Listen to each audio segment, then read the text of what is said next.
السلام علیکم ناظرین، میں ہوں ثانیہ شاہ اور آپ دیکھ رہے ہیں آن لائن میڈیا گیلری۔ ناظرین، سعودی عرب جہاں جراثیم کش اقدامات کی وجہ سے دونوں مقدس مقامات کو بند کر دیا تھا، جس کے بعد پوری دنیا میں ہنگامہ برپا ہو گیا۔ سیٹلائزیشن کے بعد مسجد حرم اور مسجد نبوی کو کھول دیا گیا ہے۔ مکہ مکرمہ سیٹلائزیشن اقدامات کے بعد مسجد حرم اور مسجد نبوی کو عبادت کے لیے کھول دیا گیا ہے۔ گزشتہ روز کرونا وائرس کے خطرے کو مد نظر رکھتے ہوئے سعودی عرب نے جراثیم کش اقدامات کی وجہ سے دونوں مقدس مقامات کو بند کر دیا تھا، جس کے بعد پوری دنیا میں ہنگامہ برپا ہو گیا، کیونکہ 40 سالوں میں ایسا کبھی دیکھنے میں نہیں آیا کہ مسجد حرم اور مسجد نبوی کو بند کیا گیا ہو۔ یہ وہ مقامات ہیں جہاں ہر وقت مسلمانوں کی بڑی تعداد عبادت کے غرض سے موجود ہوتی ہے۔ گزشتہ روز ان مقامات کو جب بند کیا گیا تو پورے عالم اسلام میں سعودی عرب حکومت کی جانب سے سوال اٹھائے گئے،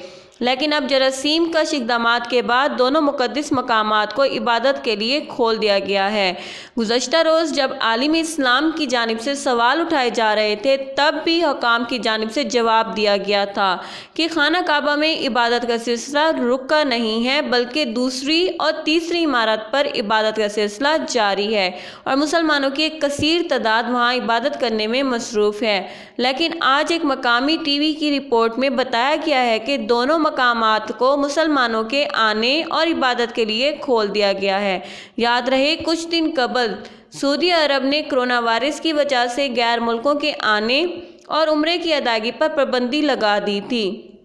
جس کے بعد بدھ کو سعودی حکومت نے اپنے شہریوں پر بھی عمرہ ادا کرنے پر پابندی لگا دی تھی۔ کرونا وائرس نے دنیا بھر میں اپنا خوف پھیلانے کے بعد سعودی عرب کا بھی رخ کر لیا ہے، جس کے بعد سعودی عرب حکومت نے گزشتہ روز مسجد حرم اور مسجد نبوی کو جراثیم کش اقدامات کے لیے بند کر دیا تھا، لیکن آج دونوں مقامات کو عبادت کے لیے کھول دیا گیا ہے۔